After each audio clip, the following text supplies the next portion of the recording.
Hello students, once again welcome back to my YouTube channel Accounts House. Today I will discuss in business studies new chapters planning. Planning name से just like you think planning का मतलब जो होता है जैसे like आप लोग समझ लो डिजाइन करते हो planning का मतलब होता है थिंकिंग जो होता है हमारा जो माइंड हमारी थिंकिंग होती है जस्ट लाइक मैं उसे क्या करता हूँ प्लानिंग। मैं जहाँ हूँ और जहाँ सोचता हूँ जाने के लिए, जैसे मैं इस जगह पे खड़ा हूँ सोच रहा हूँ, नहीं आप लोग बोलो क्लास 12th में हो लेकिन आप लोग सोच रहे हो कि आगे चल के मैं सीए बन जाऊँ, कॉमर्स से पढ़ जाओ, आप सोचते हो जो थिंक डिजर्व करते हो माइंड में, दैट इज नोन एज इसके नाम जानते हैं प्लानिंग। प्लानिंग का मतलब प्रेजेंट और फ्यूचर के जो गैप के लिए जो भी आप थिंक डू एक्शन आप जितना भी करते हो, जो भी एक्टिविटीज करते हो उस चीज को पाने के लिए, उसी को हम ऑलवेज किसके नाम से जानते हैं प्लानिंग के नाम से जानते हैं। प्लानिंग का मतलब आपको क्लियर हो रहा है। प्लानिंग मतलब कि प्रेजेंट और फ्यूचर के बिटवीन जो गैप होता है उसी गैप को हम लोग किसके नाम से जानते हैं, जस्ट नोन एज प्लानिंग के नाम से। आज हम लोग प्लानिंग के बारे में पढ़ेंगे। प्लानिंग कैसे स्टार्ट करें, प्लानिंग जो चैप्टर हमारे चैप्टर नंबर 4 है जिससे हम लोग बात करते हैं। इसके में एक तरीके से छोटे फॉर्म होता है थिंकिंग इन एडवांस। किसी भी वर्क को करने से पहले जो माइंड में थिंक आ जाए, मीन्स जो डिजायर आप करते हो, that is known as planning.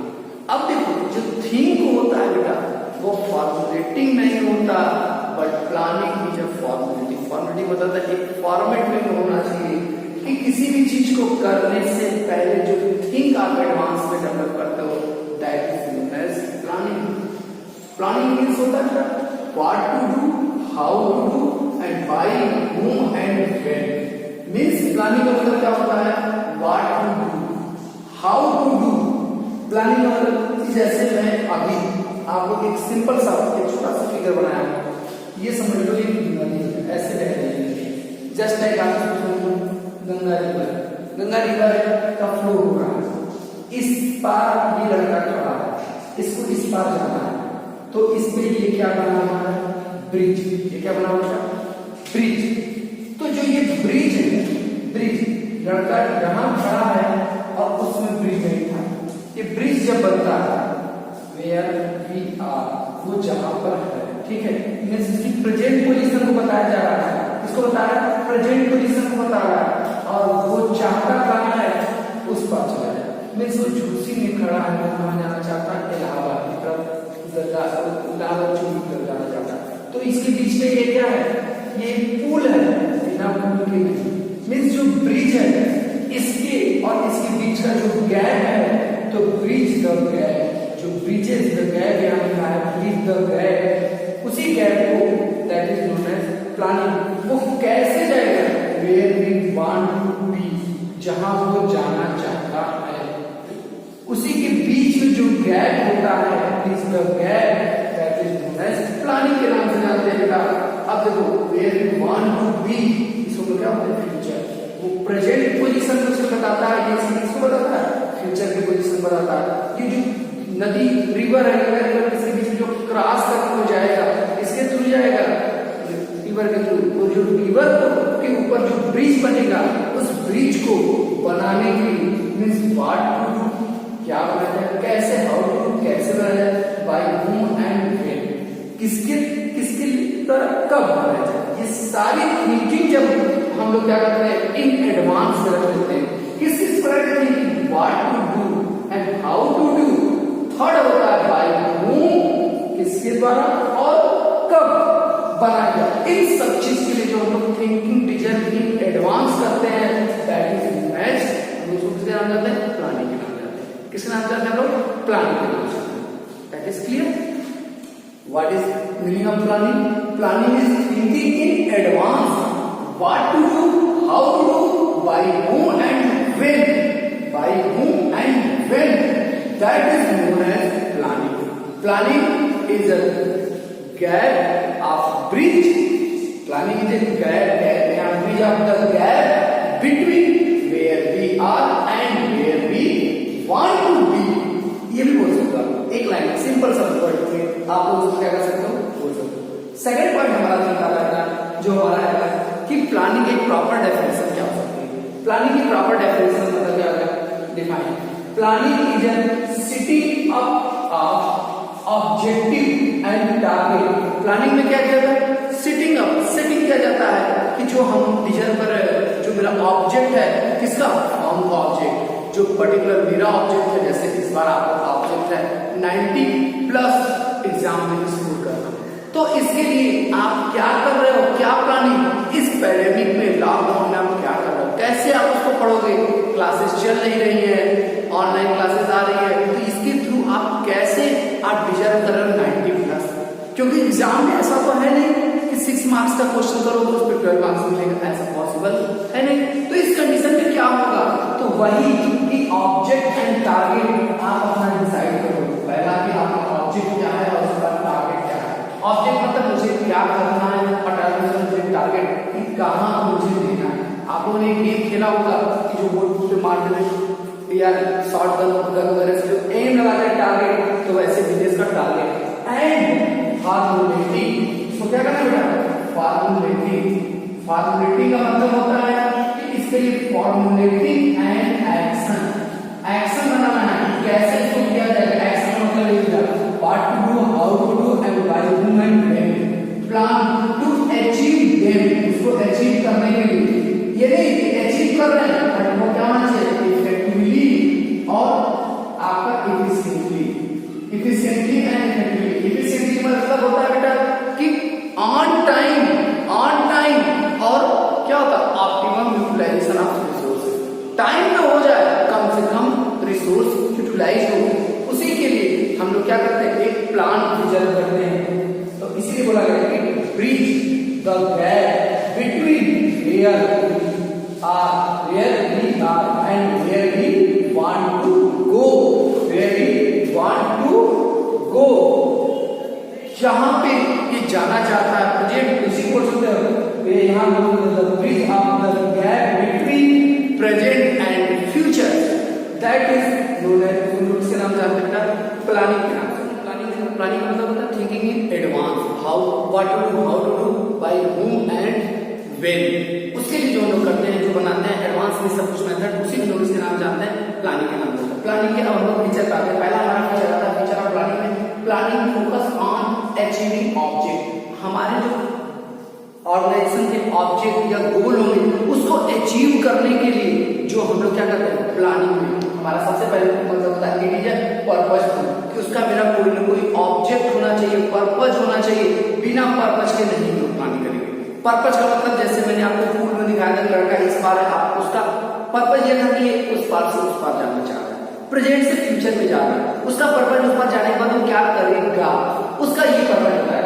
It has no meaning, इसका कोई मीनिंग नहीं है, उसका क्या पूछा जाए कोई अर्थ नहीं निकलता, बट इट कंट्रीब्यूट, अब वो क्या करेगा, उसी ऑब्जेक्ट को पूरा करने के लिए क्या करता है, कंट्रीब्यूट करता है, कि contribute to the achieve predetermined, जो पहले से गोल डिसाइड होता है उसी गोल को अचीव करने के लिए, पाने के लिए वो क्या करता है, प्लान को छोटे छोटे टुकड़ों में बांट देता है, डिपार्टमेंट में बांटेगा, वर्कर्स में बांटेगा, फिर टॉप लेवल मिडिल लेवल हर पार्ट में उनको क्या करता है, डिवाइड करता है कि उनके वर्क को, फिर it has decided in advance, ये सब क्या होता है, पहले ही डिसाइड करता है, क्या क्या चीजें डिसाइड कर एडवांस में, कि कौन से मेथड से करेंगे, किस प्रकार का प्रोसीजर बनाएंगे और कौन सा स्टेप टू बी टेकन, इस पोजीशन पे या इस सिचुएशन में किस स्टेप को फॉलो करेंगे, ये सब चीजें होती है अचीविंग द ऑब्जेक्ट पे ही ये क्या करता है, फोकस करता है कि आपको वहां पहुंचना है। जैसे आपको बोलते हो ना कि 90% लाना है, तो 90% ला के क्या करोगे, पर्पजफुल,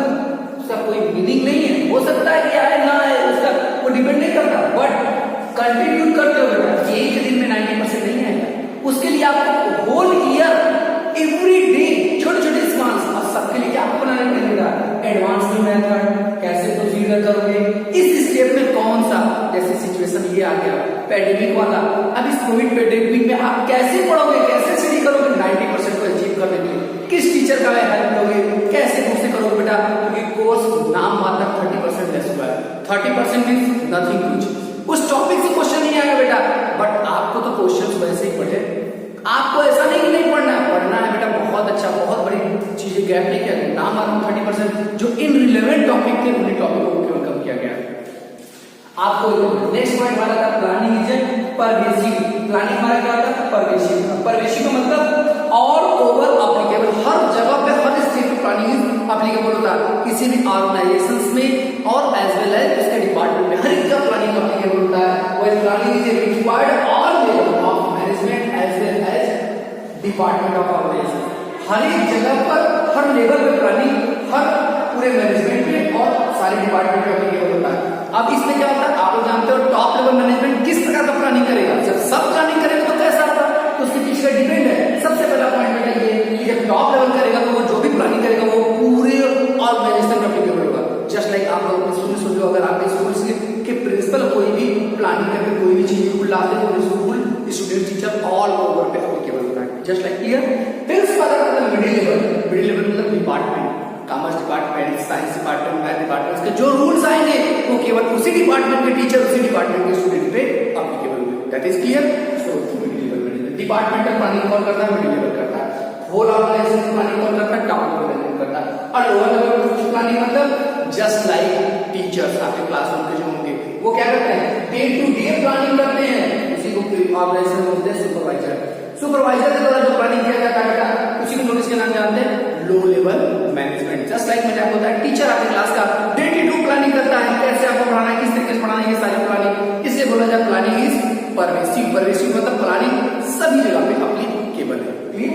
नेक्स्ट होता है planning is primary function of management. Planning जो है मैनेजमेंट का प्राइमरी फंक्शन है, मतलब फर्स्ट स्टेप ऑफ द जो होता है मैनेजमेंट का पहला स्टेप जो होता है, जो आप पढ़ रहे हो मैनेजमेंट, इस मैनेजमेंट का जो पहला स्टेप होता है आपको याद रख लेना। फर्स्ट स्टेप ऑफ द जो अगर पूछा जाए मैनेजमेंट कौन सा है तो प्लानिंग है। Planning is the primary function of management. इसीलिए मैंने बताया कि यहाँ पर it is based on the.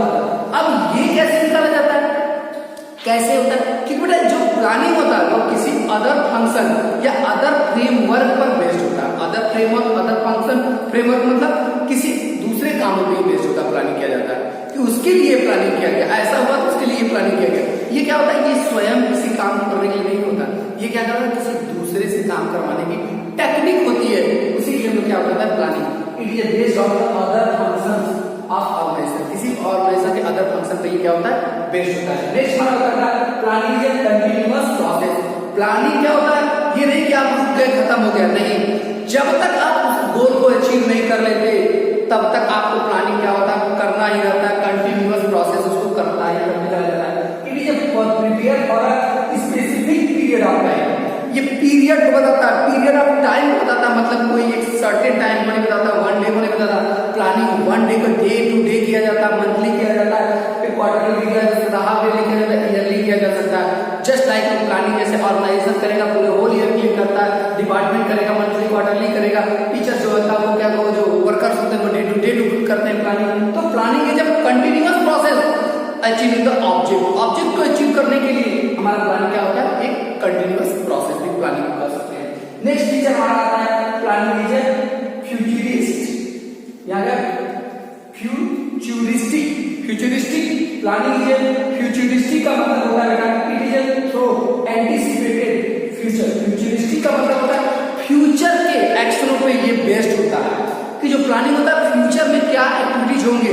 Futuristic का मतलब ये होगा फ्यूचर में जो एक्शन होने वाले हैं उस पे बेस्ड होता है।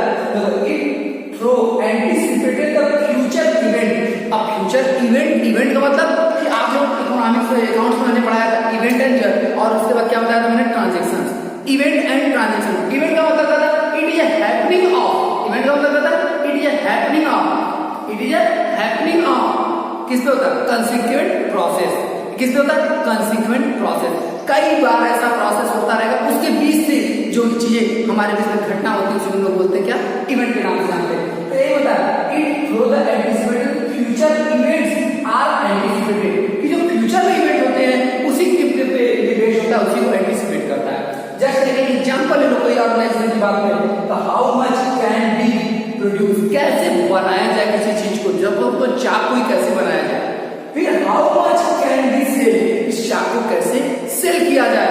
ये अगर आप फ्यूचर में इवेंट जो होंगे फ्यूचर में सेल और क्या होगा, प्रोड्यूस, यही दो इवेंट होंगे ना। इन दो इवेंट के लिए आज की जो हम लोग प्लानिंग करते हैं उसी को हम बोलते हैं planning is futuristic action prepare होता है। अब हमारा क्वेश्चन नेक्स्ट होगा, नेक्स्ट पॉइंट को हम आते हैं। नेक्स्ट पॉइंट हमारा planning is mental exercise. Planning मेरा क्या होता है, मेंटल एक्सरसाइज। मेंटल एक्सरसाइज का मतलब आप जानते हो, think deserving just like it has required the logical and systematic thinking. Logical and systematic thinking. आप बिजनेस का जो इन्वायरमेंट अभी चैप्टर पढ़ के आया पिछला, इन्वायरमेंट की कंडीशंस को ध्यान देकर logical and systematic thinking rather than gases work. Gases work के उसमें मैंने आपको बताया था, गैस वर्क मतलब किसी चीज का गैस करके चीजों को नहीं करोगे, ये हो रहा है तो क्यों, उसके पीछे लॉजिक एंड सिस्टमैटिक थिंकिंग। ये नहीं कुछ एजेंशन ले ले, चलो कोई बात नहीं, एक दिन में 2 चैप्टर पढ़ लेंगे, एक दिन में 2 चैप्टर पढ़ लेंगे, एक दिन में 2। क्या ये पॉसिबल है कि आप एक दिन में 2 चैप्टर पढ़ सकते हो? नहीं। आप अपनी लिमिटेशंस, अपनी कैपेसिटी, अपने आप को लेके चलो, प्लानिंग करो कि मुझे 90% आना तो मैं कैसे लाऊंगा। डिपेंड ये करता है हाउ इट पॉसिबल, या कैसे तुम कर सकते हो बेटा, इसको जरा सोचो कि वही प्लानिंग है कि क्या आपके पास जो रिसोर्सेस हैं, जो आपकी कैपेसिटी, उससे उस चीज को पाया जा सकता है। तो आप प्लानिंग जब भी करो, मेंटल एक्सरसाइज होता है, required the logic and systematic thinking rather than the guesses work. Guesses या विशफुल थिंक नहीं, ऐसा मैंने सोचा ऐसा हो गया, नहीं ये पढ़ के जाऊंगा 10 क्वेश्चन एग्जाम में आ जाएगा मेरा 90+। नो, इसके लिए गेस वर्क और विशफुल थिंक नहीं चलेगा। गॉड को मनाऊंगा आ जाएगा, नहीं, वो उससे काम नहीं चल, उससे 90+ नहीं आ सकता, उससे आप ऑफ नहीं कर सकते। आपके लिए क्या करना पड़ेगा, लॉजिक लगाओ, systematic, without reading, without study can not be possible in top rank of school या डिस्ट्रिक्ट या आप बोल सकते हो स्ट्रीम, कभी पॉसिबल ही नहीं है। इसके लिए आपको क्या करना पड़ेगा, 3 चीजें को ध्यान देकर चलना पड़ेगा। 3 पॉइंट। पहला पॉइंट आपके लिए क्या है, मेंटल एक्सरसाइज। पहला 3 पॉइंट। पहला इंटेलिजेंट इमेजिनेशन। आप जो इमेजिनेशन लो वो इंटेलिजेंट लो, कितने दिन में कितना वर्क आएगा, मुझे पढ़ना है, कितने क्वेश्चन लगाने, कितने किस तरीके से लगाने, वो आप इमेजिनेशन करो कि हाँ इतना पॉसिबल है, इतना मैं लगा सकता हूं, लेकिन उसके पीछे अपनी कैपेसिटी को देख के करो। दूसरा होता है फॉरसाइट। फॉरसाइट मतलब फ्यूचर के बारे में भी सोचो, फ्यूचर के बारे में भी सोच के करो कि अगर ऐसा सिचुएशन कभी खराब हो जाए, कुछ भी हो जाए, उस सिचुएशन में आप क्या करोगे। नेक्स्ट आता है साउंड जजमेंट। साउंड जजमेंट का मतलब कि आप अपने के द्वारा जो टारगेट बनाया गया, जो प्लानिंग किया गया, उस प्लानिंग से 1 वीक या 2 वीक 1 डे के बाद ये ना तो चेंज कर दे ना, planning can not be change. यही बोला गया साउंड जजमेंट। साउंड जजमेंट का मतलब कि साउंड के तरीके से आप परिवर्तित मत होते रहो, हर समय चीजों को परिवर्तित मत हो, बदलो मत। वही बताया sales budget prepare by the manager. Manager जब सेल्स बजट बनाता है तो किस पे बनाएगा, लास्ट ईयर के सेल्स के बेस पे। ये नहीं लास्ट ईयर 10-20 बेचा, इस साल वो जजमेंट ले लेगी, नहीं बैठे बैठे चलेगी, नहीं मुझे इस साल तो 1000 पीस बेच लेंगे। How it possible, market demand है ही नहीं, मार्केट में कोई डिमांड कर ही नहीं रहा है, कैसे कि आप चीजों को ज्यादा बेच लोगे, ये कहां से पॉसिबल है, हो पाएगा, not be possible. That is because that goods not demanded in the market. Market में डिमांड इसके नहीं है, तो इस कंडीशन में आपके लिए क्या होगा बेटा, आपको इसीलिए कहा गया है कि लॉजिकल और सिस्टमैटिकल थिंकिंग डेवलप करना, कि इसके पीछे का लॉजिक क्या है। ये हुआ इसके लिए वाई और वेन, ये वर्ड को करके अपनी कैपेसिटी को, किसी के कहने पे नहीं, आप हमारे कहने पे मत करो, आपने आपको प्लानिंग करना, उस तरीके से प्लानिंग करो, प्रिपेयर करो, रेडी करो। क्योंकि काफी फ्रेंड्स होंगे आपके जो इसमें उनके लोगों के छूट जाते हैं, कैसे पॉसिबल है, किस तरीके से, हर सिचुएशन हर परिस्थिति को ध्यान देके ही आपको अपने फ्यूचर की चीजों डिसाइड करना, फ्यूचर ये डिसाइड करो कोई बीमार पड़ेगा, आप बीमार पड़ोगे, वो सब चीजों के अकॉर्डिंग ही वैसे बिजनेस के बारे में बताया गया कि बिजनेस में भी अगर आप मैनेजर को सेल करते हैं तो इस बार कैसे, पिछली बार की गलतियों को ध्यान दिया जाएगा, उस गलतियों के अकॉर्डिंग हम लोग चीजों को लेके चलेंगे। मींस बिजनेस इन्वायरमेंट में रहते हुए ही हम चीजों को क्या करेंगे, अचीव करेंगे। तो ये बेटा आज हमने बताया प्लानिंग, प्लानिंग की मीनिंग, प्लानिंग के डेफिनेशंस और फीचर्स ऑफ प्लानिंग, ये हमारे टॉपिक हो गए बेटा। और अब हम लोग नेक्स्ट वीडियो में इंपॉर्टेंस ऑफ प्लानिंग के बारे में पढ़ेंगे, जिसमें आप लोगों को हम इंपॉर्टेंस रिलेटेड चीजें के बारे में पूरा डिस्कस करेंगे, कैसे इंपॉर्टेंस ऑफ प्लानिंग होता है। और प्लानिंग का मतलब मैंने ये बताया, प्लानिंग होता है जो bridge of gap between present and future. Present और फ्यूचर का जो गैप होता है, बट जो वर्डिंग मैंने लिखवाया है, where we want where can you और वेयर यू वांट, जहां आप भी जाना चाहते हो उस चीज के बीच के गैप को ध्यान देके ही लेके चलना। जो पुल बताया था, मैं ब्रिज बताया था, bridge of gap is known as planning ही बोला जाता है। उसी को जो गैप होता है प्रेजेंट और फ्यूचर के गैप के जो बीच का होता है, उसी को लोग किसके नाम जानते हैं? प्लानिंग के नाम जानते हैं। ठीक है बेटा, तो अब हम लोग क्या करते हैं बेटा, चलते हैं। आप हमारे वीडियो को लाइक करें, हमारे चैनल को सब्सक्राइब करें और बेटा बेल आइकन दबाना ना भूलें। हम लोग चलते हैं बेटा, बाय बाय।